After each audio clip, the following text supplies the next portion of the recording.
Classificação indicativa. Livre para todos os públicos.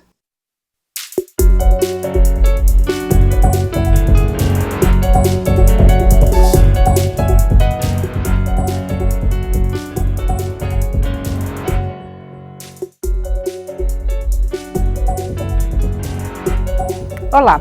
A Constituição de 1988 iniciou um processo de descentralização fiscal depois de anos de um modelo centralizado pelo regime militar. Mas os avanços são lentos e estados e municípios ainda reclamam pela falta de recursos para implantar políticas sociais. O Câmara Debate vai conversar sobre o Pacto Federativo, que é o modelo de divisão de recursos e responsabilidades entre União, estados e municípios. Nossos convidados são os deputados Esperidião Amin, do PP de Santa Catarina, e Júlio César, do PSD do Piauí, presidente da Frente Parlamentar Municipalista. Eu sou Daniela André e o Câmara Debate é um programa da rádio e da TV Câmara. Deputados, bem-vindo ao Câmara Debate. Obrigado. Deputado Esperidião Amin, esse pontapé inicial aí da Constituição de 88, conseguimos avançar mais nesses 30 anos, nessa descentralização? Esse pontapé até foi dado, mas furou, ou seja, travou, porque todo o propósito realmente da Constituição de 88 se defrontou com uma realidade bem diversa. Nesses 30 anos, houve um refluxo nessa intenção que pode ser resumido ao seguinte. Primeiro, para consertar o Plano Real, houve necessidade de concentração de recursos para desenvolver uma ampla política econômica de equilíbrio que trouxe grandes benefícios para o Brasil, é verdade. Mas foi a diástole, sístole e diástole. Quer dizer, contração de recursos.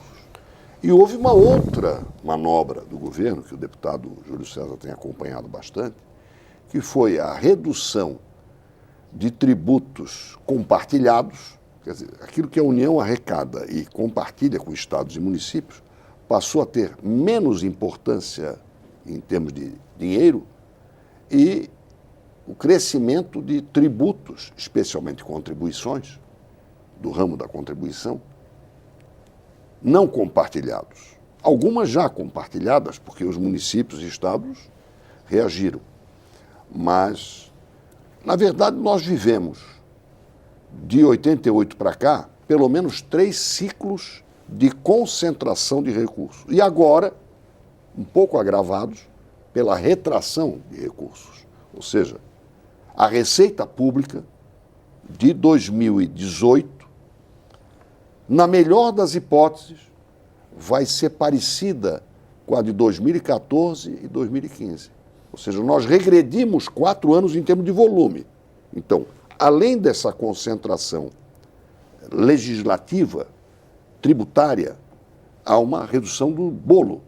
Então, nós estamos vivendo uma época, olha, eu não sei o volume, mas muito próxima da de antes da Constituição de 88. Eu não fiz esse balanço, mas acho que o deputado Júlio deve saber.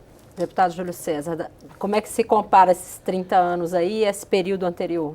Primeiro, em relação à Constituição de 88, o Pacto Federativo teve um grande avanço na Constituição. Aumentou o percentual do FPM para os municípios, mais 6,5%, e do FPE para os estados, 5,5%. Isso dá uns 12%. Cada 1% representa em torno de 4 bilhões a preço de hoje.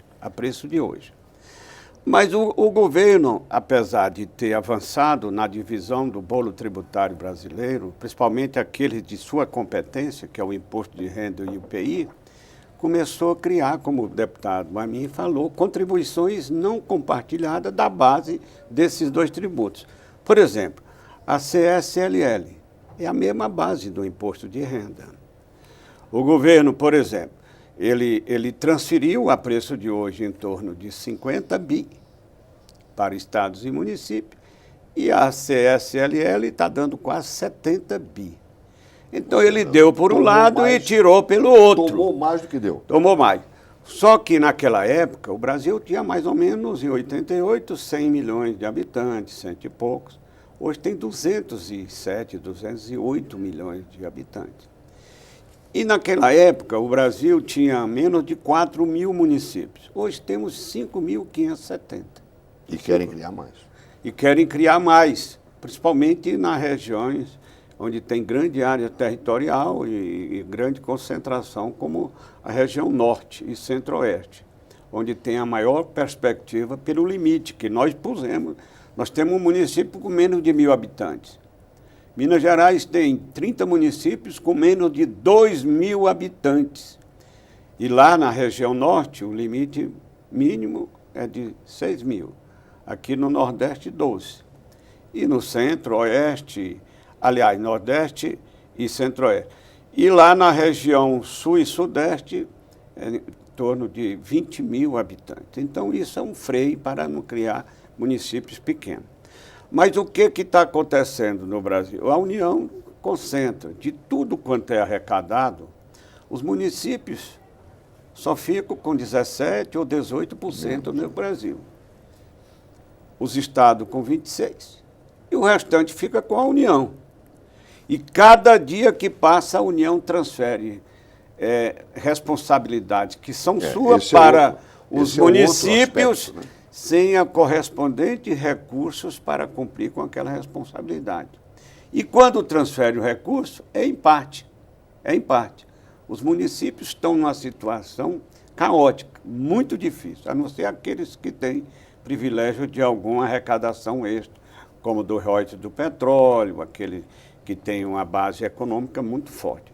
Então, eu sempre lutei para revisar o Pacto Federativo. Em 88, os municípios tinham 20%.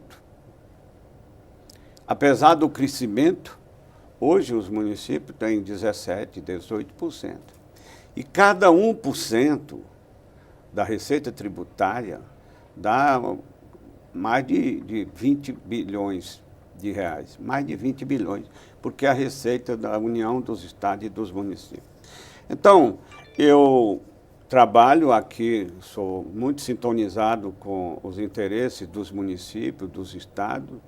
Eu sou contra a concentração de competência tributária da União, do tamanho que é quase 60% do bolo tributário brasileiro. E acho que, embora ela arrecade mais, mas deveria transferir mais para estados e municípios, principalmente os municípios, onde estão os problemas, onde estão as soluções mais baratas e onde estão realmente a gestão mais ligada ao povo brasileiro, que são as prefeituras municipais. É onde as pessoas batem na porta, claro. Eu acho que o deputado Júlio César deu uma contribuição muito importante ao acrescentar àquela nossa primeira colocação o fato, né, de que a receita geral está caindo. Quer dizer, o bolo que é dividido é menor do que já foi. Então, nós estamos em declínio de receita se compararmos os últimos 6, 7 anos. E o fato de transferir para os municípios encargos, e nós, aqui o Congresso já ter aprovado várias emendas constitucionais fazendo isto, né, desde regulamentando, o que é muito justo, a carreira, por exemplo, de agente comunitário de saúde, até a transferência de encargos, também no campo da saúde, agravando o volume de obrigações dos municípios sem contrapartida, sem transferir recursos correspondentes a esse gravame. Tem isenções fiscais também que impactam diretamente. E eu ia acrescentar isso. Acho que o pior de tudo é o volume das renúncias fiscais do governo federal, dos estados e dos municípios. Nós vamos ter no dia próximo, 4 de julho, uma comissão geral para discutir isso, só no campo do orçamento da União. Neste ano de 2018, país quebrado, país com 160 bilhões de previsão de déficit, nós teremos 287 bilhões de reais de renúncia fiscal só no orçamento da União, sem contar nos estados. No meu estado chega perto de 6 bilhões a renúncia fiscal de Santa Catarina, Se somar estados e municípios, segundo o deputado Raul, que é o nosso relator da reforma tributária, o volume de renúncias fiscais, sem avaliação de custo-benefício, renúncias que vão se perpetuando, inclusive as desonerações de folha, que fazem parte das renúncias, chegaria a mais de 450 bilhões de reais que não são arrecadados e não tem uma avaliação se isso contribuiu para emprego, para a competitividade do setor ou para o consumidor, que afinal deveria ser beneficiado também. Então esse quadro é comprometedor para o Pacto Federativo e para a saúde da federação e do poder público no Brasil. Deputado Júlio César, como o senhor concorda com o deputado Amin nesse impacto das isenções? Concordo plenamente, inclusive estou com o relatório do impacto até 2017. Ele falou que a renúncia total deste ano, 2018, são 286,7 bilhões. Mas eu tenho aqui a evolução. Em 2008, era 91 bilhões. Em 2017, 270 bilhões. Três vezes mais. Só no orçamento federal. Só no orçamento federal. Aqui tudo são tributos de competência da União. E que seriam repartidos com estados e municípios. Boa parte. Em 88, o IPI, Imposto de Renda, representava quase 50% da receita da União. Hoje só está 33%, um terço. Imagine uma coisa que era 48%, 49%, agora é 33%. Por quê? Porque criaram a CSLL. E a base é a mesma do imposto de renda. Tiraram para quê? Para não compartilhar, para não dividir com estados e municípios. Isso deu um grande prejuízo aos municípios e aos estados, principalmente aqueles das regiões mais pobres do Brasil, como são os estados do Norte, Nordeste e Centro-Oeste, que têm mais ou menos 85% do FPE. Eu nem diria em relação aos municípios, porque os municípios são por faixa de população, o critério é em todo o Brasil. Mas em relação ao FPE, em relação ao Nordeste, o Norte e o Centro-Oeste, são 20 estados e que têm uma base econômica menos de 30% do PIB do Brasil.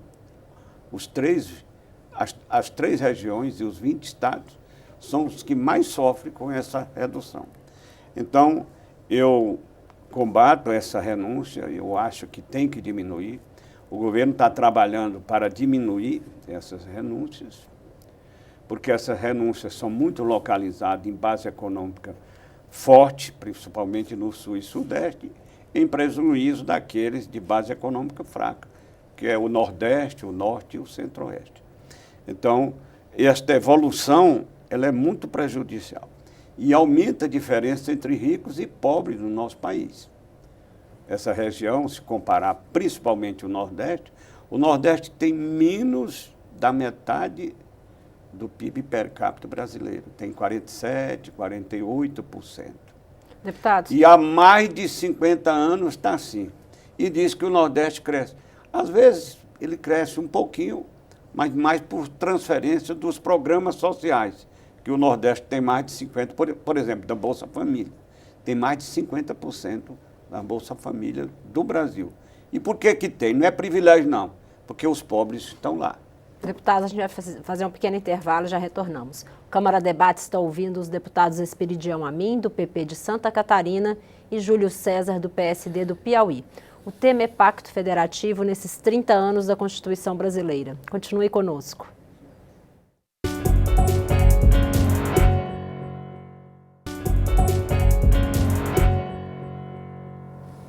Câmara Debate está de volta. Hoje nós estamos conversando com os deputados Esperidião Amin, do PP de Santa Catarina, e Júlio César, do PSD do Piauí. O tema é Pacto Federativo. Deputado Júlio César, antes do intervalo, o senhor falava um pouco da renúncia fiscal e dos impactos para os municípios. Em relação à relação entre estados e municípios, como que está? Bom, a relação estados e municípios, eu acho que há um cumprimento daquilo que a Constituição determina. Por exemplo, os municípios têm 25% do ICMS. é constitucional, os estados já cumprem isso religiosamente, mas, às vezes, falta transparência em algumas secretarias de fazenda, que o Estado, por exemplo, dá muita renúncia fiscal para atrair investimento.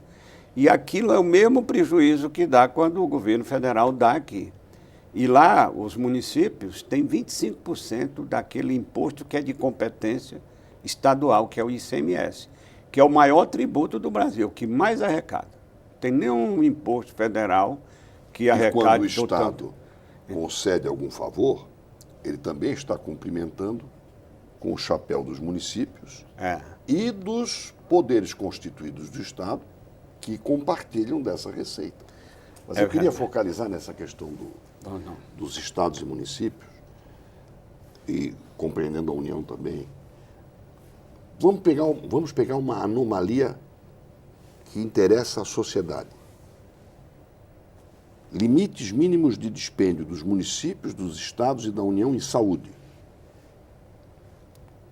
Detalhe, um município tem um hospital municipal e, portanto, oferece serviços de média e alta complexidade, além dos seus limites territoriais. É verdade. Com a forma de remuneração que existe para o SUS, que é um programa generoso, socialmente justo, mas ele remunera de acordo com princípios muito refinados de capitalismo, ou seja, remunera melhor os serviços de média e alta complexidade. Esse serviço, que seria teoricamente de um município, não recebe a compensação adequada por atender pacientes extraterritoriais. Os consórcios intermunicipais os não... consórcios têm que amadurecer. Ainda não é um modelo que ainda não... Vou dar um exemplo de Santa Catarina. A prefeitura do maior município catarinense, que tem a maior receita, que é Joinville, está comprometendo 40% do seu orçamento com saúde. 40%. Chegou a 41% com saúde. Isso acontece. Quer dizer, isso imobiliza o município. Essa parceria Estado, município, especialmente nesses campos relevantes, como é o caso da saúde, tem que ser mais honesta, mais transparente e, portanto, mais criteriosa. O SUS é apontado como um modelo aí de descentralização, né? Mas então ainda tem muito caminho para percorrer. Na prática, nós temos que aperfeiçoar esse modelo de parceria, sob pena de fomentarmos omissões e espertezas. Esse exemplo que o Amin está falando aqui, isso acontece com Teresina. Teresina, por exemplo, chega a gastar até 35% do seu orçamento com saúde, quando o limite constitucional é 20%.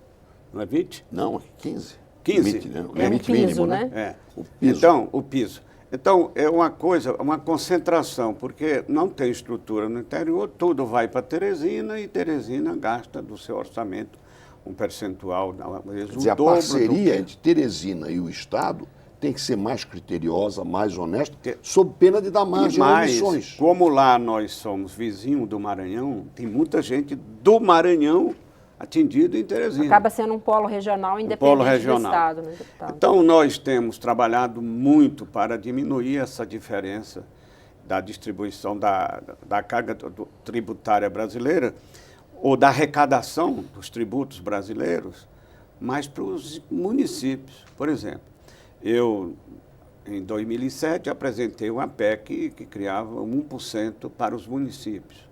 Isso está sendo pago a cada 1% dezembro. De qual tributo, deputado? Do IPI, do Imposto de Renda, dentro do FPM, que dá 4 bilhões. Cada 1% são 4 bilhões para os municípios.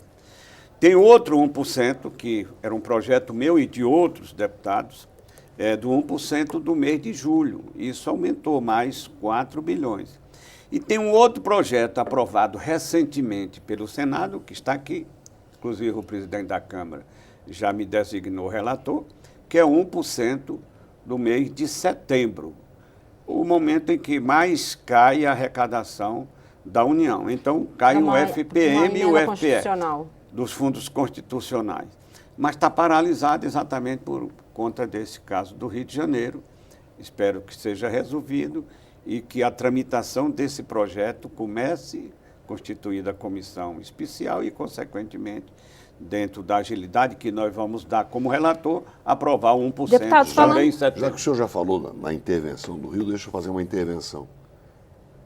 Essa intervenção é de mentirinha, porque ela é setorial. Eu tenho grande preocupação de que ela seja sucedida por uma intervenção plena no Rio de Janeiro, de acordo com o artigo 84 da Constituição.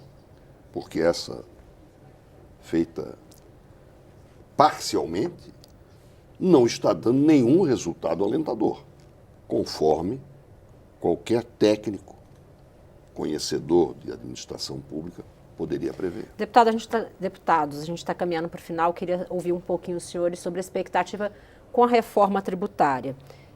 Agora, recente, com a greve dos caminhoneiros, se evidenciou novamente a necessidade de reforma. O deputado Raul já tem um relatório pronto e um aspecto importante do relatório dele é acabar com o ICMS e criar o IVA e também, por fim, aí a guerra fiscal.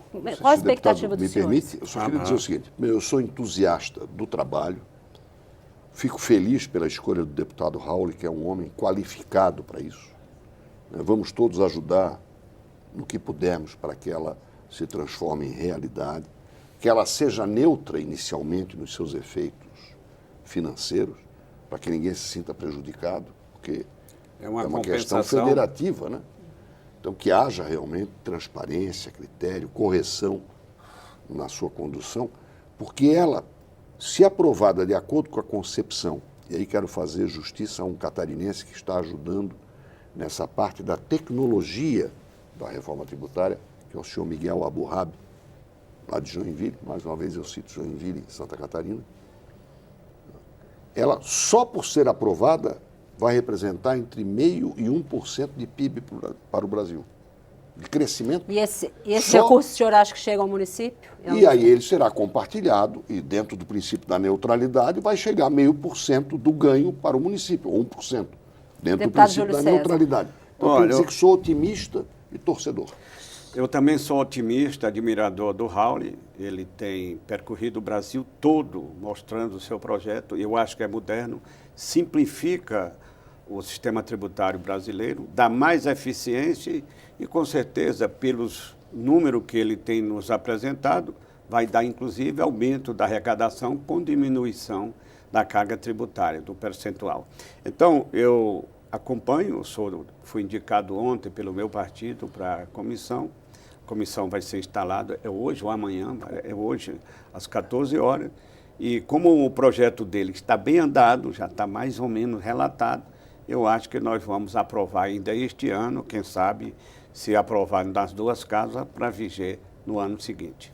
Deputados, agradeço a participação dos senhores. Espero que retorne aí para falar da avaliação dos próximos passos, aí se vamos ter mudança no Pacto Federativo. Câmara Debate termina aqui. O programa é uma produção conjunta da Rádio e da TV Câmara. Eu sou Daniela André e conversei sobre os 30 anos da Constituição e o Pacto Federativo com os deputados Esperidião Amin, do PP de Santa Catarina, e Júlio César, do PSD do Piauí. Você pode rever esta e outras edições em nossa página na internet ou no YouTube. E você também pode opinar sobre este e muitos outros temas. Entre no site edemocracia.câmara.leg.br e participe das discussões. Obrigada pela audiência e até o próximo programa.